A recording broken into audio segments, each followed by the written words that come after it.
Hi everyone, this is Tish Aitken, and it's been quite a time in the world and in our country, and as all of you know, and we are in a very hectic Mercury retrograde, among other things, and we still have a lot of planets in Capricorn, a historical alignment of planets. We've got Mars, the planet of action and how we move ahead. We've got Jupiter, the planet of expansion, abundance, and how we learn and how we educate ourselves. We've got Saturn, which is the ruler of Capricorn and is the planet of responsibility and structures and karma. And we've got Pluto, the planet of transformation, death, and rebirth. And what's going on now is you've got quite an interesting contrast, because we've been dealing with the Pisces season where things are very confusing. Mercury retrograded in Pisces on February 16th. And it originally stationed retrograde at 12 degrees of Pisces. Today is March 4th. It actually re-entered the sign of Aquarius, where it's a much better placement. So that's a good thing, because with the sun in Pisces, with Neptune, which is the ruler of Pisces, and Mercury in its detriment, emotionally based thinking, retrograde in Pisces. That's been a very confusing quagmire for all of us. And what's going on too is that with all the planets in Capricorn, that's all about reality, accountability, facing what you need to face, and doing what you have to do. Pisces is very magical and creative on the higher form, very much about compassion and selfless love.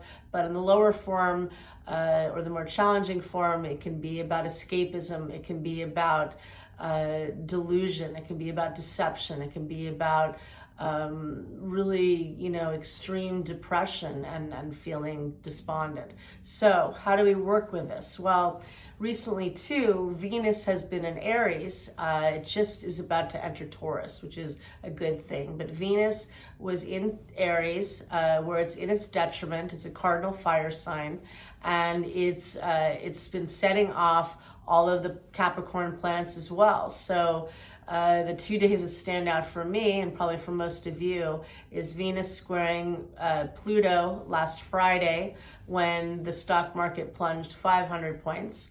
And then on Tuesday, when it plunged 800 points or more, or whatever it was. But and that's kind of, Capricorn rules big business and government. And with this whole epidemic of the controvirus, which is, obviously very terrifying on a global level. And I think that also goes back to the Saturn-Pluto story, which was at 22 degrees of Capricorn, the world axis, so on a global level, and an aspect that happens about every 34 to 36 years.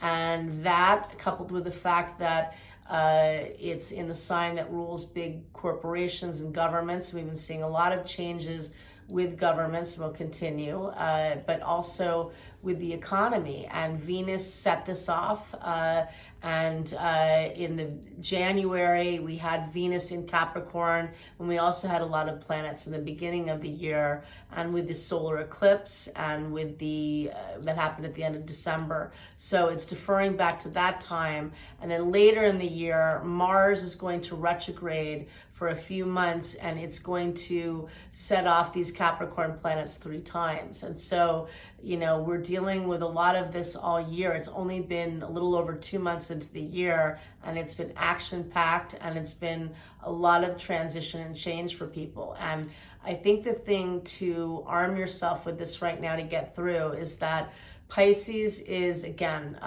there's a full moon coming up. Well, a couple of things, because right now with this energy, it's hard to have linear thinking, and it's hard to keep, I think, settled and stable with this. I think, you can get lost in fears and imagination. The good thing would be to get lost in imagination. Don't amplify the fears. Obviously, be conscious. I'm not at all marginalizing a very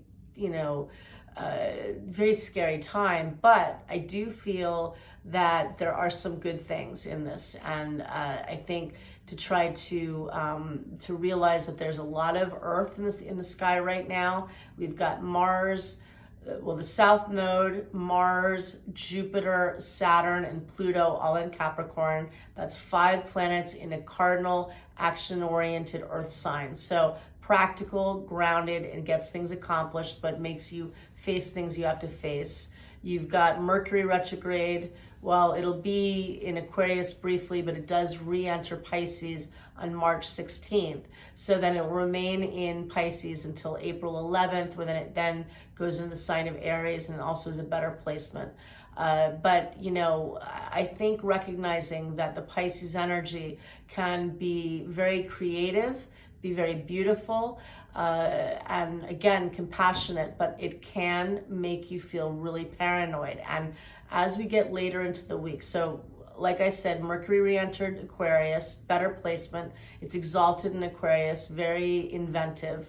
And then it stations direct on March 9th. Now, over the week, and then Venus entered Taurus today, and it will be in Taurus until April 3rd. And that's a beautiful placement of Venus. It's in rulership. So very sensuous, another earth sign, some more practicality in the sky. Then as we get, the thing is though, is that the sun is joining up with Neptune and Pisces over the weekend on the 8th. And that is on Saturday. Is that the 8th? Or that's the 7th? It's joining up, or maybe the 9th, but it's Pisces. So it's joining up over the weekend. I think it is on the 9th. And so, or the 8th. And so that means that it's going to be at 18 degrees of Pisces. People were already feeling that energy right now, and that can definitely increase the fear, the depression.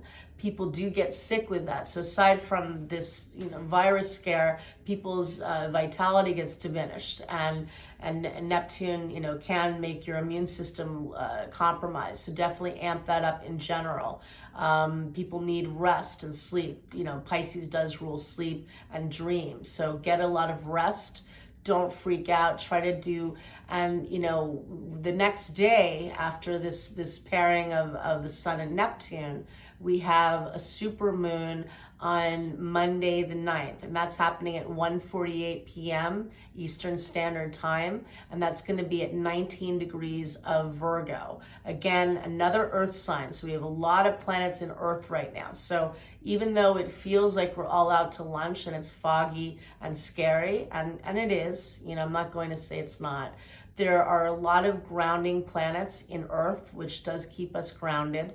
I think this super moon chart that we have on the 9th, the full moon is going to be at 19 degrees of Virgo.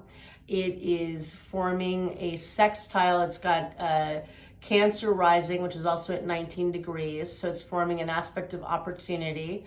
The sun itself, the sun itself falls in the 9th house, which is the Sagittarian house of higher wisdom, of faith, and having some kind of belief system. It also rules foreign affairs and foreign countries. So maybe, hopefully having compassion for everybody going through this, and that we're all in this together, and the moon falls in the 3rd house of communication, writing, and ideas. And maybe it's also a time, for networking and reaching out to people, and hopefully that's part of it too. But I think in this, we all have to have something to believe in, hope. I'm not saying to get lost in the skies, hope like nothing's happening and be Dr. Pangloss, but I do feel that try to, not just get lost in the fear. Be grounded, take action. Definitely, Venus is giving us previews of things later in the year. The Saturn-Pluto conjunction we're working with all year. So, be forearmed and forewarned, but don't be in terror about it, because that's not going to help. And this full moon is also forming a trine to Jupiter, the luckiest planet. So that brings optimism, that brings expansion that brings protection and all of this. It can exaggerate things going on, but I think that it does bring, that's a grand benefic. And then even having the Neptune and the Sun in the ninth house, that gives something to a reason for hope. And the other thing is that Venus is in its rulership at the top of the chart in the house of public goals, life goals, and career, and it's in Taurus conjunct Uranus.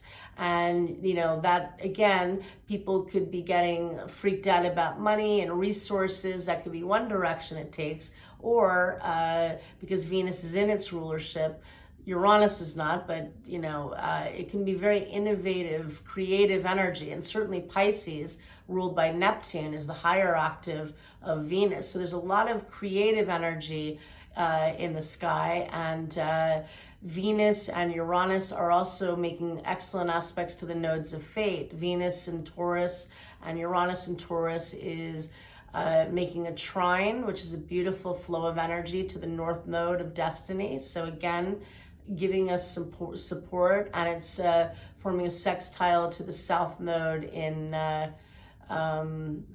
where's the sextile?